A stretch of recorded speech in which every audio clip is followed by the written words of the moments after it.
You're watching Sooner Football with Brent Venables from the Mathis Home Studio.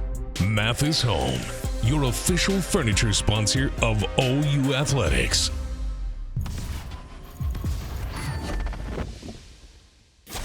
Spots with Jordan. There's the snap. Arnold to throw. Deep shot. Looking for Brennan Thompson. Near sideline. Caught it. On the run. Touchdown. A 54-yard touchdown pass from Jackson Arnold to Brennan Thompson. And the Sooners are in the end zone for the first time in a long time. Hello, everyone, and welcome to Sooner Football with head coach Brent Venables. Coach, when you don't give yourself a chance, it just, how does it feel?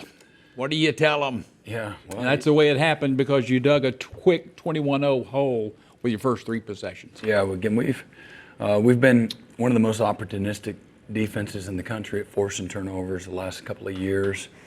And going into the game, they were right behind us in forcing turnovers in the conference. And again, nothing impacts a game like turnovers. And I hate that because we really felt like we matched up well with South Carolina going into the game.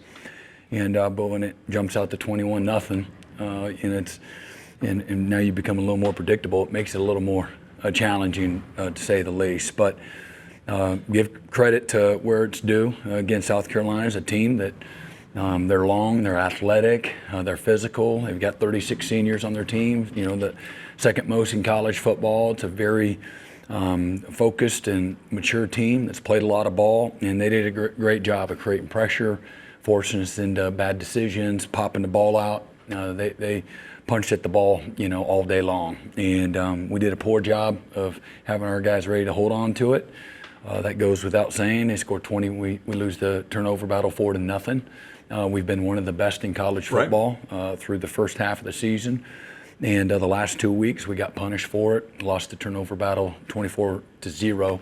A point scored off of those turnovers. Thought our defense really responded. They never flinched. They never pointed the finger. They never played the blame game. They never felt bad for themselves. They just kept fighting and kept playing. Yep. And have great appreciation and respect for that. That's not easy. No, it's not easy. And but I love how they're standing in the A gap with one another as a football team. Yeah. This is a club in South Carolina that could have, should have beaten Alabama. And they're a good football team. You can lose some games in the SEC and be really good. So it wasn't like you could rally back against just a team that was just not very good. No, they obviously had LSU down 17-0. Lost a heartbreaker to LSU at their place, and then again had every opportunity. They're thrown into the end zone. They recovered the onside kick there and thrown into the end zone to have a chance to beat Alabama in Tuscaloosa. So again, they're 4-3 now, but coming in they easily could have been 5-1. We knew we needed to play well. You're not going to show up and play sloppy and win in the SEC. And the margin for error for us right now is very, very small. But take care of the ball. We really felt like going in we could run the football against these guys and have some opportunities to get behind their secondary. And we did both today. And again, but we're fighting from behind. They weren't in prevent defense. They did what they normally do. And several times we're behind them. And again, running the ball. We didn't run it as well as we needed to, but again, we had way too many negative plays, 9 sacks, program best for them since they went to the SEC, and 13 tackles for loss, and again, 6 fumbles. We recovered a few of them, but they were really physical, got the ball loose way too many times, and kept us out of rhythm, as a result. Coach, it's important that this is your forte. Keep guys together, and you could tell by the second half the way they came out and fought that you did that. But your post-game conversation was longer than normal. Can you give your fans a sense of it? Yeah. Again, this is a team. These guys are heavily invested, incredibly invested. They understand the value of putting on this jersey, respecting their opportunity. They've worked too hard and put too much into it, not only this year, but several of them for their careers. People like Danny and Billy and Ethan and Woody, guys like that and there ain't no quit, man. There's just fight. There's still belief. There's disappointment. That goes without saying. When you work as hard as they've worked, when you've committed as much as they've committed, when you've invested as much as they invested, and you don't get the result that you'd hope, man, there's disappointment. There's hurt. That's real. But that also, shouldn't have anything to do with how you're going to come back and fight back and go at it again. And so that's been the challenge all along. When you're a coach and you're a leader, you want that commitment and the investment to be because there's a respect and an understanding and a love for, doing your absolute best and giving yourself a chance to be successful. And when you love what you do, you love who you do it with, and it's not conditional. It's not conditional to a certain result. And that's what true courage is to me. Yeah. And that's what real courage is, that I'm going to get right back. I'm going to go right back at it. I'm going to invest every bit as much into this week as I did last week. And the results always take care of themselves, and I got to do a better job of helping everybody have a better chance to be successful. That's my responsibility. Yeah. And I'm going to get it figured out. And but I love the fight. I love the will. I love the toughness that our guys showed, and they didn't flinch. Yeah. Even though again, at the end of the day, I hurt for them. That's not the result that any of us wanted. This is a group of guys that will continue to fight.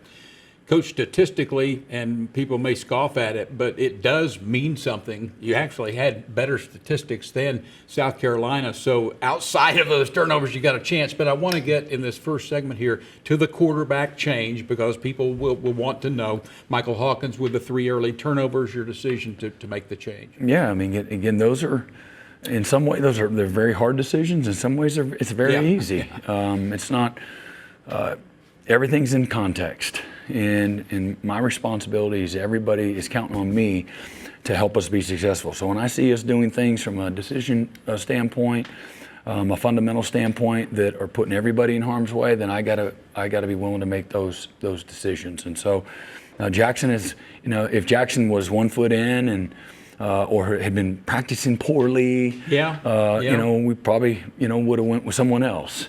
But he's been a guy since the moment that this happened for him a few weeks ago, that, man, he's responded the right way. He doesn't like it, but he's a great teammate, and he also has a sense of maturity to him, and he's owned, okay, I needed to be better. Here's where I can get better. And I think having the lens that he's been able to have the last, few weeks to, okay, now I can sit back and, look at things differently, from a different view. Although that's still hard, I think it's healthy. And he's chosen to take the healthy route. Yeah. And I was proud of him. He was ready to go in, today. There was no surprise. We've done a good job of continuing to communicate with everybody. Yeah. And, oh, man, you have to, don't you? Well, again, you have to. Yeah. Otherwise, you're going to have a guy not show up someday, and he's cleaned his own locker out. And so, again, proud of the way he was ready to come in today. Again, hate it for everybody that the result was what it was, and we got to get a lot better. And we're going to go on the road, a really good Ole Miss team that is 5-2, and I don't know what their rankings are, but it's a top 10 type team. Oh, yeah. They've got tremendous talent. They've got, I think, 21 of their 22 starters, I think, are seniors, transfers as well, and it's a veteran team. And we're going to need to play a hell of a lot better. I know that goes without saying, but I know what I just left in the locker room. Yep. And I know the fight of this staff. And, we're going to learn from, what we did wrong, and our guys are going to come out fighting and swinging. And I know for some people that's not good enough, but that's our only choice. And I know who we are. And hopefully we'll put on a much better performance in Oxford, next Saturday. All right, we'll take a timeout, come back and watch first half highlights, and then talk about it with the coach. Stay with us. Sooner Football with Brent Venables is brought to you by Mathis Home, the official furniture sponsor of OU Athletics. Welcome back to Sooner Football with Brent Venables from the Mathis Home Studio. Kinds of stuff on special teams. Davon Jordan deep to receive. The kickoff heads the opposite way, though, and comes down at the 1 yard line to Taylor Tatum. 10, veers middle to the 15, hit shy of the 20, a tackle at the 18 or 19-yard line. Sends a man in motion, fakes the handoff, back to pass, steps up in the pocket, avoids a man, now throws deep down the field. It is intercepted.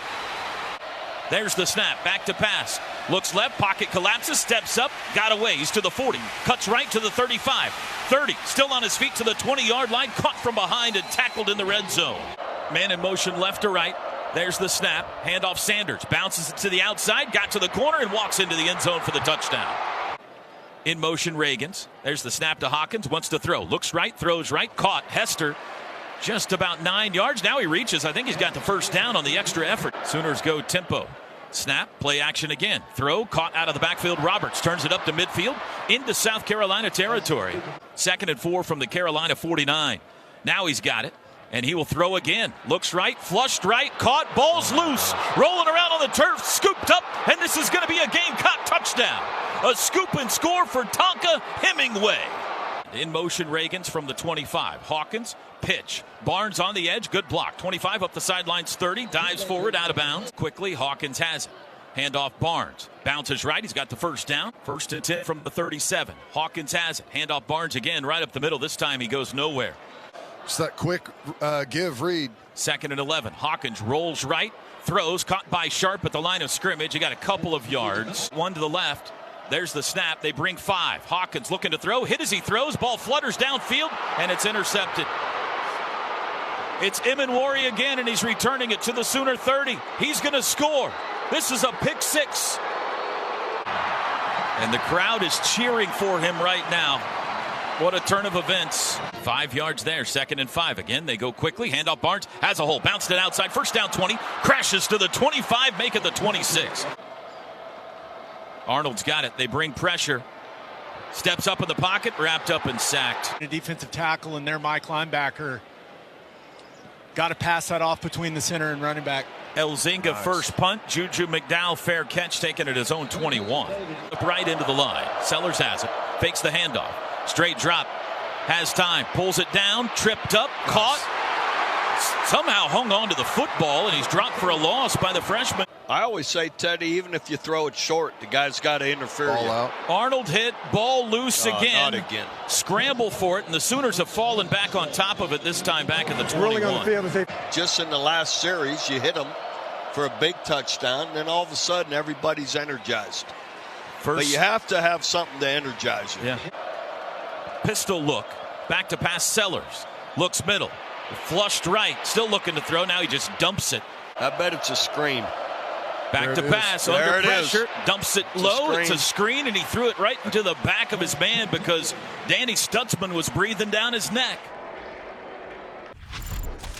Sooner Football with Brent Venables is brought to you by Riverwind Casino. Good times, great rewards. The best place to gear up for game day is shop.soonersports.com.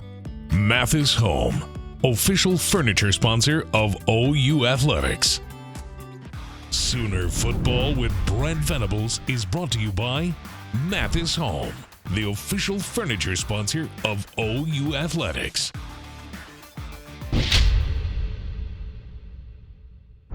Trips right. Pistol formation, handoff Sanders. He's hit in the backfield by Trace Ford. He couldn't get him down, but here come his friends. Alex Herrera from 39 yards, right hash. Snap a little low, but it's handled. And the kick is up, and it is good. Lenore Sellers, the quarterback, hands it off. Rocket Sanders, looked like maybe he was going to pitch it back to him. Motion left to right. Sellers going to throw it. Rolls right, dumps it to the tight end, and up to make a crunching tackle is Sammy Omosigo. He almost broke him in half. Sooners bring pressure, 3rd and 10. Sellers backpedaling, scrambling, throws it far sideline. It is almost intercepted by Omosigo. He's in this game. Snap, pitch right. Javante Barnes turns it up 20, 23, wrapped up, didn't go down, still on his feet. 30, 35, no whistle, 40. It's a race down the sidelines. Javante Barnes, 35, 30, 25, caught and pushed out of bounds. There's a flag, though. That may be the worst call I've ever seen in college football. Taylor Tatum sent out of the backfield to make it 5. Arnold to throw, underneath pass, caught by Jacob Jordan. First catch of the season for the little guy. There's the snap. Going to put it in the air, looks left, pulls it down. Runs right, he's got room. 20, 25, outside, first down across the 30 and out of bounds. Snap, Arnold to throw again. Looking left, looking deep, throws far side. Wide open, caught Jordan. 45, he's to midfield. Oh, he juked him out of his Gamecock diaper. Quick snap, quick throw. Caught on the edge, Jordan again, 40. 38-yard line. Who's this guy? Jordan in motion, back to pass. Arnold sets up. He throws back, Tatum, wide open, 25. Spins, 20, wrapped up and dropped, and the Sooners are in the red zone, and they got something cooking on offense. This is 43. Snap good. Hold down. Kick is away. Driving kick with plenty of distance, and it is good. Sellers back to pass. Four-man rush. Looks right. Lobs it. Fluttering ball downfield. It's tipped as he threw, and it falls to the turf. From the 50. And they got the offside. Sooners jump. Free play. Kidding me? Sellers bomb down the far sideline. Diving attempt off the fingertips of Laverdan. And there's the snap. It's a play action. Back to pass. Sellers. Looks deep. Man wide open. Caught 5-yard line. Touchdown. South Carolina lines up with 4 guys in a diamond. And now they shift out. It's 3 guys. They run it right up the middle. Hit at the 1. Diving into the end zone. 2-point conversion is good. Sooner Football with Brent Venables is brought to you by Mathis Home, the official furniture sponsor of OU Athletics. This segment is brought to you by Community Coffee, family-owned Community Coffee, the official brewed coffee of OU Athletics. Taste the difference family makes. Here's a look at the halftime statistics. Big hold there. Oklahoma getting some offense finally going, but that big number there, 3, the turnover area is we'll continue to talk about that because that's the biggest element of the game. Jackson Arnold did come back and was able to throw for over 200 yards. He did some really good things. I guess the question is, offensive line, do you feel like you can continue to improve and give a quarterback a good chance to be able to find the guys? We know about the top 5, 6 receivers are out, but it seems like that might be the key to this thing. Yeah, there's better continuity. And again, all things considered, we had to throw the ball a lot more than you ideally would want to, more predictable situations. And so, they were able to feast on that. Way too many negative plays and sacks and tackles for loss. But again, and then we lost, Jake Taylor. We lost him at some point in time during the day. And Spencer and Logan Hallam both came in and, and did some good things and some not so good things. But again, and that was one of the better fronts that we're going to see. We're going to play another great front this week. Yeah. Another really good front this week. And probably no better this conference, defensive ends, right? Yeah, there's a bunch of NFL type guys, and I thought their front 7. And I said this going into the game. I know South Carolina have gone against them for over a decade, and that's the best defense that I've seen them have. And I know, again, I'm not painting them to be the 85 Bears, but they were really good. Yeah. And now it was going to be a tough matchup for us. And again, I think they had 3.7 per play on the day, 3.7 per play. We had 3.5. Nowhere close to meeting the standard here at Oklahoma. But if we take care of the ball, we play a little smarter, we have a little bit better fundamentals from the get-go, who knows what would happen in this game. It didn't, and we lost, and it is what it is. But we've had the same group of offensive linemen, for the last few games, and it's helped us have a little more continuity there. But we got to be better. All right, we will head to second half highlights and come back and talk about that after this.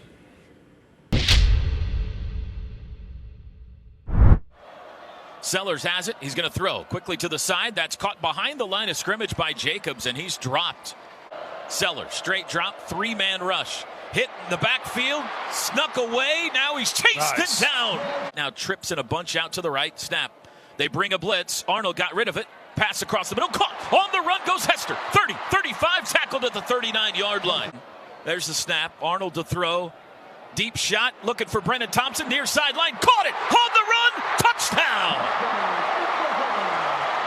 A 54-yard touchdown pass Snap to Arnold, rolling right, shovel pass, power sharp, hit at the one, fumbled the ball, and it's picked up by South Carolina, and the 2-point conversion fails. Sooners show a 5-man front. There's the snap to Sellers. He'll hand it off to Rocket. Nice. Sanders met in the backfield, squirts away, retreats, gives up more yardage, now being chased, hit at the 20 and knocked down at the 21. Top of the pistol. Sellers has the snap, fakes the handoff, back to pass. He's swallowed up and sacked. Sellers back to pass. There it is. Looking for the screen, dumps it down, caught and swallowed up immediately. Thank you to our cornerstone television partners, OU Health, OG&E, Fowler Auto Group, and Coca-Cola. Sooner Football with Brent Venables is brought to you by Mathis Home, the official furniture sponsor of OU Athletics. Smith in motion. Back to pass, Sellers. Hit, drop. Boy, he hung on to the football. Back to pass, rolling right. Looking to throw, dumps it short to Barnes. Makes a man miss to the 10, to the 15. Puts his head down, ball's out. South Carolina's got it. 33-yard left hash. Snap back, hold down. Kick is away. He pushed it a bit, but he slides it through, and it's good. He's 14 of 25 passing today for 180 yards. Rolls right on first down. It's there. Pulls the trigger downfield. Jacob Jordan. Snap to Arnold. Rolls right. Sets up. Got to throw it. Got rid of it downfield. Reaching catch. It's Jordan again. He hung on. He kept his toes in. South Carolina 35, Oklahoma 9. Here's this week's final stats brought to you by Dos Equis, official import beer of OU Athletics. Go for Dos. Enjoy Dos Equis responsibly. As I said a little bit earlier, come back and flatten out, or actually have the advantage in the final statistics outside of that huge one there, the turnovers. Anything just jump out at you there, Coach, besides that? Yeah, I mean, the difference, in the game, it's 24 points, and the turnovers are a huge part of that. And again, just disappointed we weren't able to force some turnovers. Really felt like we would have some great opportunity when they jumped up on us early. I think that changed everything that they were going to do on offense to a certain degree. They don't just let them freewheel it too, because they just felt so good about where they were. Right? So you're able to play a little bit tighter, version from a game plan standpoint, not expose yourself as much. But that's no excuse. We had plenty of opportunities, just like they did. At punching the ball out and, being in the right position on some of they ran some over routes, and we lost leverage on some, where we didn't play well enough, and they executed, and we got to. And then lost one up the boundary when you were playing pretty good. Yeah, for the touchdown. That was a real disappointing one there, explosive play for the Coach, touchdown. let me ask you about Jacob Jordan. Yeah. I mean, number 88 came in. A lot of people didn't know him. Tell us about him and your thoughts. He's a guy that came to camp a year ago in the summer. Nobody could cover him at camp. We had, a bunch of good players here. And we pulled him to the side and told him, and he had actually some offers, Texas Tech amongst others, out of high school. Played at South Lake Carroll. Right. And told him we'd be a preferred walk-on, and he's done nothing but come in here and bust his butt. He came at mid-year, and I don't know if he's always known how good he could be at this level, and up and down like a lot of freshmen when they first get here, kind of picking up to the speed of the game, acclimating to the speed of the game. But since the season started, he's really been a consistent player. We do one-on-ones every day. He wins more battles than he loses against our best DBs. Hey, that's great moving into next week. Yeah. Of course, you'd think he'd get more action, and Deion Burks, you never know. Maybe he's back there. Yeah. All right. Hey, one last thing on defensively. Stutzman, I think he goes 16 tackles. Was there any particular person that kind of stood out to you? Oh, again, there was a lot that was really good by those guys. Just proud of the continued effort, I guess. We had 6 sacks, several tackles for loss. Yeah. We continued to fight. When they would make a positive play on offense, our guys continued to respond, put them in some tough positions. We had to fake, punt that put them in a bad position, and we knock them backwards. They lose yardage, and they had to settle for a field goal. We turned it over on downs a few times. Our guys just went right back out and responded, and they did that over and over and over and over and over. Not an easy position to be put in, but really showed really who they are, what they're made of, and the type of young men that we have in our program. Proud of those guys. Absolutely. When we return, we will hear from the players and then look ahead and talk about that Ole Miss game coming up in Oxford in a week. Stay with us. Sooner Football with Brent Venables is brought to you by Mathis Home, the official furniture sponsor of OU Athletics. It's time now for this week's Player of the Game, presented by Groundworks, preferred foundation repair company of the Sooners. Snap, Arnold to throw again.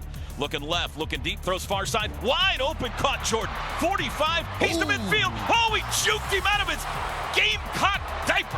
Out of bounds to the 42, what a move. 5 passing today for 180 yards. Rolls right on first down. It's there. Pulls the trigger downfield, Jacob Jordan. Snap to Arnold. Rolls right, sets up. Got to throw it. Got rid of it downfield.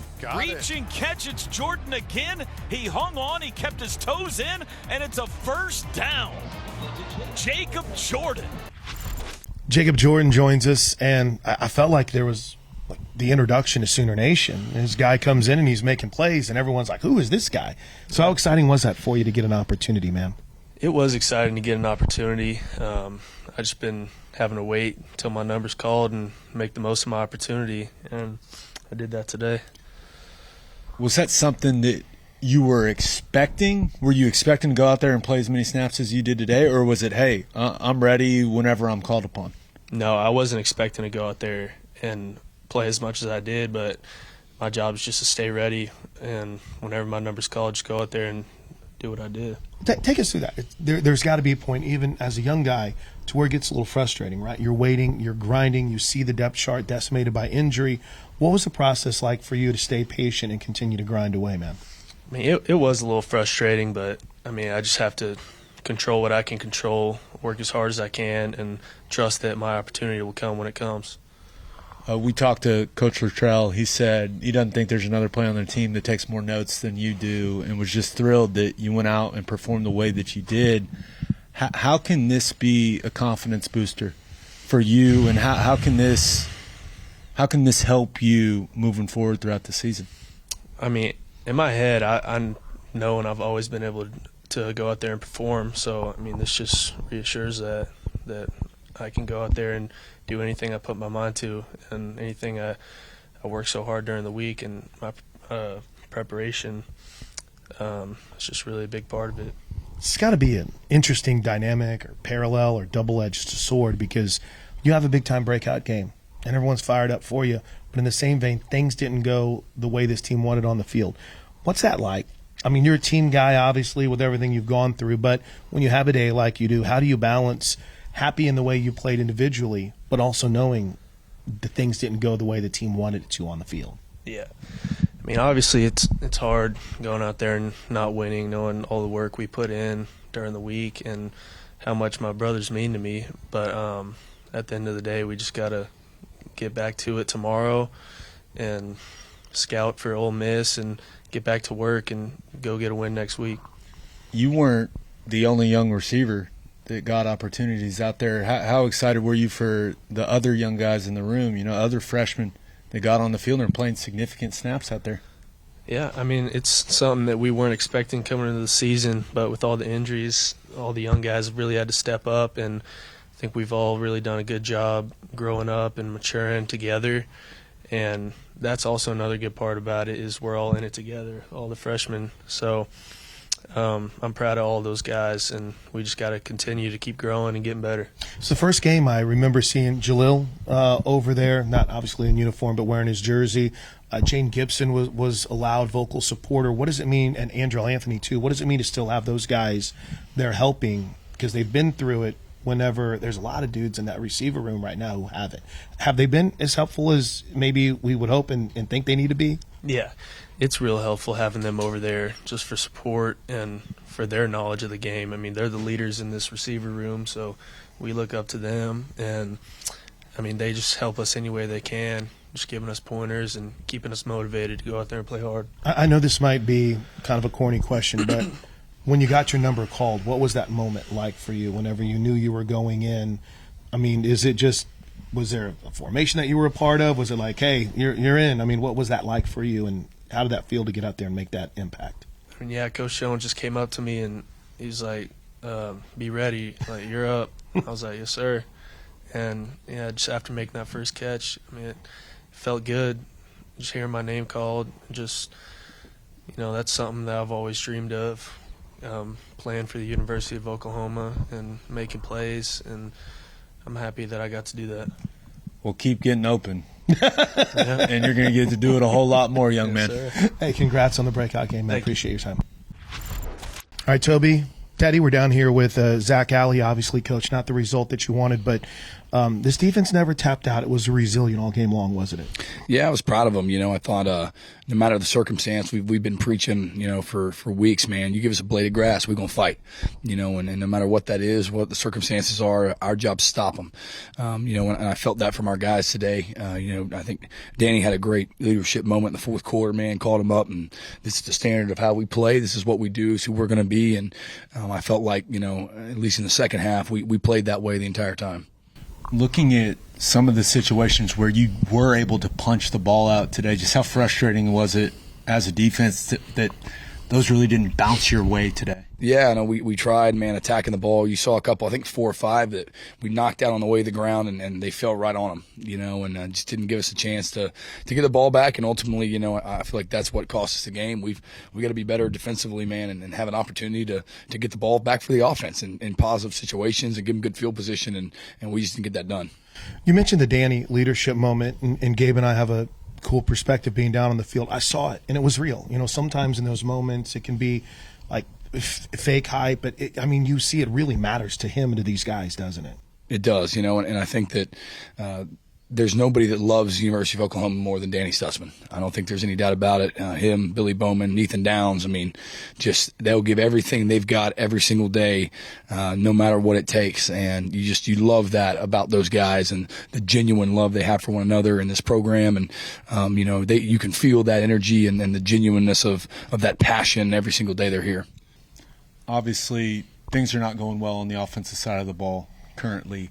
How do you make sure that doesn't affect how your guys on defense are approaching preparation or approaching Saturdays? Like, how do you make sure that doesn't creep in and they don't go, well, if we're not scoring any points, This is going to be really difficult? At the end of the day, it's a team game, and I showed him early. Sammy could have had a pick 6 down the sideline on the second or third down of the game, and we miss it. We relax a little bit, and it goes right through his hands, and man, that's going to be a 75-yard touchdown return, which gives you an opportunity to set yourself up for success and give yourself some momentum. So, for our guys, man, it's just a standard of how we play and how we do things, and at the end of the day, we've got to help put our guys in positions to win consistently, and as a team do that, every single drive. And I think that for our guys, that's our mindset, man. You give us one blade of grass, we'll defend it with everything we got. Thanks for your time still, Coach. Thanks, guys. Toby, Ted, we're down here with the Sooners starting center. Troy Everett joins us. Got the start today, first start of the season. How'd it feel out there for you? Felt good. Obviously wasn't the outcome we wanted, but felt good to be back out there. Great support from all the guys, coaches, trainers. So, how frustrating was it to put in all the preparation this week and then go out and have the game start the way that it did offensively? Yeah, obviously that was just, anything that could go wrong will go wrong at that point. But it's frustrating. I hate it for the coaches. I hate it for the guys. We go in there, we prepare, and then when you get that outcome, it's just, sucks. For you, getting the opportunity to finally get back out there after battling back, when you have a tough start like that, what's kind of the key to keeping everyone focused, keeping everyone calm on the sideline? What kind of mode did you go into over there? Just take care, do your job. I can't, obviously one guy I can't go over to the defense, tell them what to do, because I don't play defense. All I can do is I can go over there and just help keep the offense energies high, make sure that we realize, if we just do our job, that we can get back in this thing. Looking at the run game, how frustrating is it that you guys seem to find some success running the football, but you're just in such a big hole. It was so difficult to overcome. Yeah, I mean, obviously we wanted to run the ball, and I think we were doing an effective job of it. But you get into certain situations, you just can't keep running the ball when you got to get points up on the board. So, but I think we handled it well. We just gotta find our rhythm and get going with it. How did Jackson handle things, you think, getting called upon? He was great. I was really proud of him. I mean, got in there, and I mean, obviously he could have sat over there and been like, I'm not starting or anything. Mm-hmm. Stayed ready all week. I mean, he's ready. He comes over to me, taps me. He's like, all right, here we go. And then he goes in there, and he does his thing. So I'm proud of him. It's your first extensive action of the season. Saw you get in against Texas. Just how are you feeling physically, right? Coming back from the injury. I know it's been a long journey back for you, but just how are you feeling physically? I know that the game didn't go the way that you wanted it to. No, physically I feel great. I mean, the trainers have been amazing these past, I don't even know, 6-7 months, however it's been. The trainers have been unbelievable. I mean, we have the best training staff in America, and they've been unbelievable. They got me feeling right, and I feel great when I'm out there.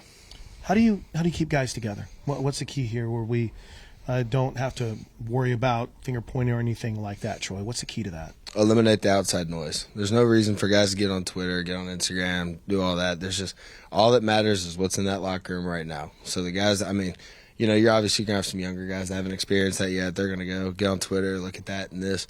But the guys that really care and the guys that are bought in, those are going to be the guys that stay together. And we're going to, and like I said, it's going to be a tight group. Thanks, Troy. Appreciate you. Seth Luttrell joins us, Coach. Obviously not the result anyone wanted, but how about the fight shown from Jackson Arnold when he got that opportunity to come in the game today? Really seemed like he stepped up. Yeah, Jackson's been ready. He's had a great attitude, and, he's a very humble guy that's, obviously he's competitive, wants to be the guy, and, but has great character and just waiting for his time to get that opportunity. And when he when he was up, he was able to get in there and make some plays for us. But unfortunately, wasn't the start we wanted. And obviously, got to take care of the football, and obviously we have to be better all the way around. Man, I'm hurting for our players. I do. I deeply hurt for our players. I hurt for our fans. Hurt for our staff. We just got to be better. We had you on Coach's Corner earlier this week, and you had mentioned how good of a week of preparation you believe the offense has had. Just how frustrating is it for you to have that type of preparation and then to not have the execution early in the game, especially with those critical turnovers? Well, it's not a frustration for me. It's more frustration for our guys because they work hard. We grind. They have a great selfless attitude. They're putting in the work, and we're not getting the results. And I think, like I just got done talking with them. I mean, we're going to put in that work, and I believe in every guy in that room. I know we could make excuses and say we've had injuries, but I believe in every guy in that room. The guys that we put on the field were very capable enough to go out there and make plays and help this football team win. We got to take care of the football. We got a great defense. We got great special teams. We're 1 of 3. And we just got to go out and execute the way we can in order to put our team in the best, situation to win a football game. And I hurt for them because they're putting in the work. We're not getting the results, and I think some of that's just gaining that confidence. You're doing the things throughout the week to prepare the right way and be ready. But then you have to get out there and you have to attack. And when your back's against the wall, you have to go in attack mode and, and let it all hang on the line, even when you don't know the results. We talk a lot about that. That's just having the courage to go out there and fight. And not that these guys don't. That's not what I'm saying. But sometimes that takes the confidence. If you're a little hesitant, if you're a little unsure with the style of defenses we're playing right now, it's going to be a long day. Seemed like the explosive play really re-energized that sideline, re-energized that offense. How big was that? How huge can that be as a part of this offense going forward, you think? Yeah, I think it has to be. We have guys that can stretch the field and get open, but we have to execute overall. It takes all 11 in order to hit those explosive plays, whether it's in the run game or the pass game. Whether in the run game it's putting hats on hats up front, the running backs finding the holes, finding the seams, running through trash. The perimeter blocking in the pass game is no different. Receivers have to stretch the field and get open, but also we have to be able to protect. We have to have a quarterback that can get them the ball. I mean, listen, you have to play with all 11 each and every snap. To me, you got to play each snap independent from the other one. No matter what happened the previous snap, you have to continue to, good or bad, have the mental toughness to step in and do it again. Appreciate your time, Coach. Thanks for your time. Appreciate y'all. Thank you. Sooner Football with Brent Venables is brought to you by Taco Mayo. Big appetite, bigger savings. Download and save today. Flogistics, the oil industry's leader in vapor recovery and production optimization. Air Comfort Solutions, your total home solution for plumbing, heating, air conditioning, and electrical. Make the winning call today. Sooner Football with Brent Venables is brought to you by Mathis Home, the official furniture sponsor of OU Athletics. Here's a look at the upcoming schedule presented by Mathis Home, the official furniture sponsor of OU Athletics. Sooners hit the road, travel to Oxford, Mississippi to take on Ole Miss this next week, which brings us to this week's scouting report. It's brought to you by Riverwind Casino. Good times and great rewards. Rebels off this week, 5-2 and 1-2 in the SEC, but don't let that tell you anything.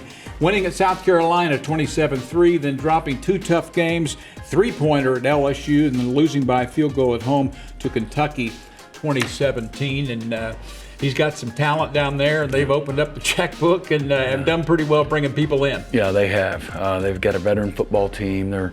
Everybody knows about their offense, Jackson Dart, and they're incredibly talented and deep at receiver, at tight end. I've got excellent backs. They got a veteran offensive line. A lot of explosive playmakers. Jackson's a multi-talented guy, both as a runner and a thrower. In regards to their defense, that's somewhere that Coach Kiffin and their staff have done a great job. Pete Golding came over from Alabama the year before last, implemented their system, and they've done nothing but gotten better every single year that he's been there. And they've got a great front. They've hit the portal well and got some really good players there. Their front seven is, again, another really formidable front seven. They got NFL dudes everywhere. Hey, I got a feel, though. Yeah.